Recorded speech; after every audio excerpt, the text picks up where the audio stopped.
Hello mga guys. Ito lang i-reveal ko lang yung life story ko ha. Yung bakit ako maging single mother. Oh. Alam mo guys, ito ang story ko. May dalawa akong anak, yung babae at lalaki. Tapos gihiwalayan ko yung, alam mo ang story, ito ang story ko guys. Hiwalayan ko yung asawa ko. Kasi ikaw daw guys, makakita ka ng yung star. Kabar ka, makakita ka ng star.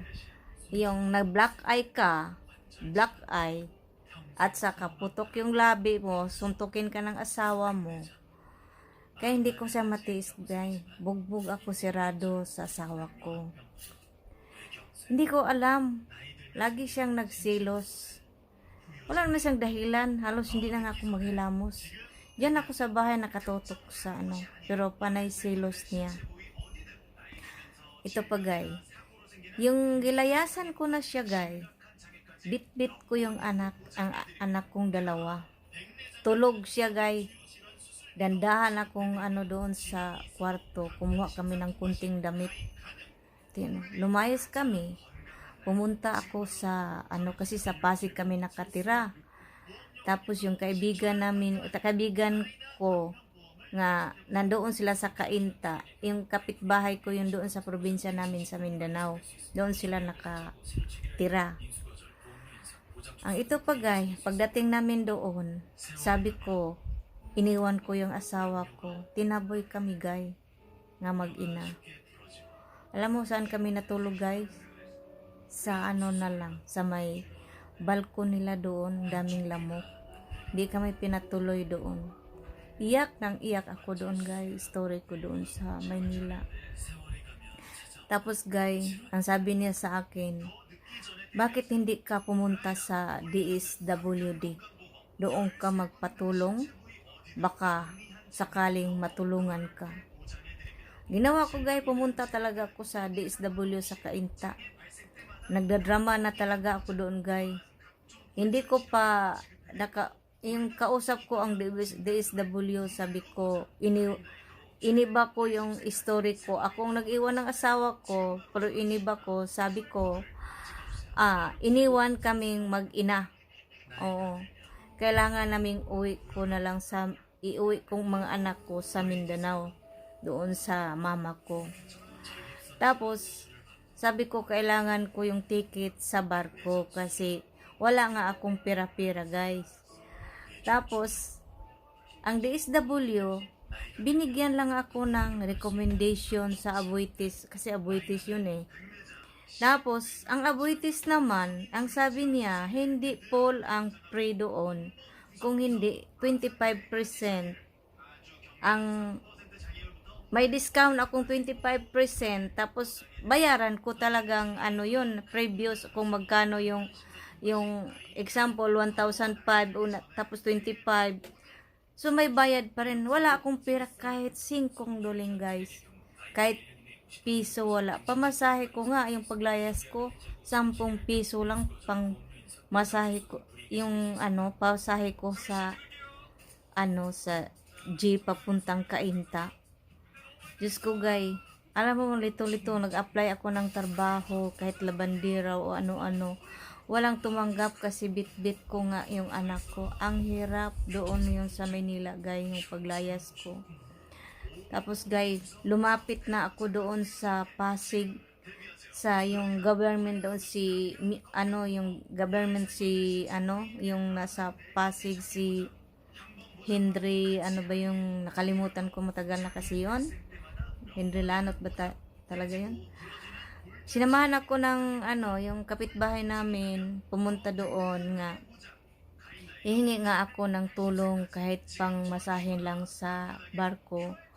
So sabi ng gobernador, ang laki-laki daw yon, pang hindi siya makatulong.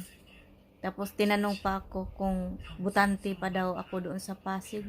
Sabi ko oo. Tapos ang ginawa ko, para wala talaga siyang ibigay, wala siyang balak tulungan ako guys. sinabi ko na lang, pwede ba akong gagamit ng cellphone or telepon nila para mag long distance? Tawagan ko doon ang kapatid ko doon sa Mindanao. Sabi niya, oo, sus. Grabe, sabi din ni gobernador. O sige, tawagan mo, naglong distance. Naglong distance ko, gay. Nako, iyak na ako ng iyak. Nako, hindi ko na mapigilang iyak ko nga hingi ako ng tulong para pamasahe ko. Ibalik ko lang utang. Sabi ko, utangin ko yung pamasahe. Pero ibalik ko lang pag may trabaho na ako. Grabe yan ang talagang life ko, guys. Pagdating ko pa doon sa Mindanao, guys, yung tumuloy ka na doon sa kapatid ko, sandali. Tapos yung asawa, nagyaw-yaw na. Sabi pa niya, bakit mo patuloy yun dito? Kasi yan, may anak pa, may isang dami pa nila. Hindi ka kasi, kunti lang tapos may dala ka pang mga biik. Ganun ba, sus? Talagang, sabi ko, kalungkot talaga pag wala kang pera, no? Pero samantalang nag-upload ako doon sa Malaysia, dalaga pa ako, guys. Talaga, guys. Parang mahal na mahal nila ako. Parang kaiyak lang, guys. Yung story ko, kaiyak talaga. Tapos, ang kaano pa yun, guys. Hindi ko na lang natin pag yan kasi naiyak ako pag ganun. Pero yun lang, i-share ko lang ang love life ko nga. Maging yung pag-iwan ko sa asawa ko at saka pagkatapos yung guy. So, may Panginoon talaga, nagdasal lang talaga ako. So, may doon, yung nag-job fair. So, nag-apply ako. So, wala man akong gusto ko sana Hong Kong kasi malaki-laki ang sahod. Guys, wala man akong pera. Na lang ako doon sa Dubai. Yung fly now, pay later. Pagkatapos yun, guys, isang buwan ko lang pag-apply doon. Pasa ko ng requirements. Sige, tawagan may amo na ako. So, salamat. Simula yon, tuloy-tuloy na din ang yung kamalasan ko previous. Tapos tuloy-tuloy na nakapunta na ako ng Dubai. Tapos ng Dubai, bali 6 years ako sa Dubai. Tapos lumipat. Yun na nga, yung lumipat ako sa Singapore. Kaso lang sa Singapore, hindi ako lucky doon. Kasi hindi ko nagustuhan ang patakaran nila doon kasi ang deduction nila doon, guys, 7 buwan. So 7 buwan ang deduction.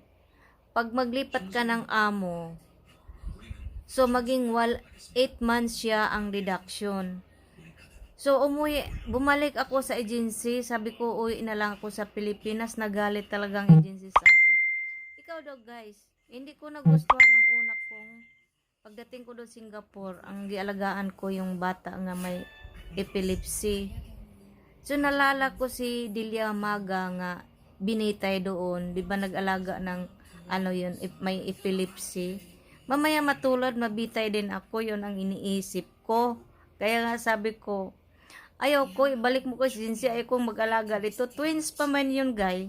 Mabait sana sila, pero hindi ko makaya ang puyatan doon sa pag-alaga ng bata. Kaya nga, umuwi ako sa Pilipinas. Umuwi ako. Tapos bumalik naman ako sa Dubai. So, another 2 years. Adisar ako nakapunta dito sa Korea. Yan lang, pasalamat ako sa kapatid ko. Shout out sa sister ko nga nagdala sa akin dito sa Korea. Malaking pasalamat ko, guys. Ito, nahaon-haon ako sa kahirapan. Nagtapos na ang mga anak ko. Nakabili na din akong mga property. Tapos, yun. At saka, una, pasalamat ako sa Panginoon. O, salamat sa blessing na dumating sa akin. Yun lang, guys. Yun lang ang buo kong story. Salamat sa panood. Bye!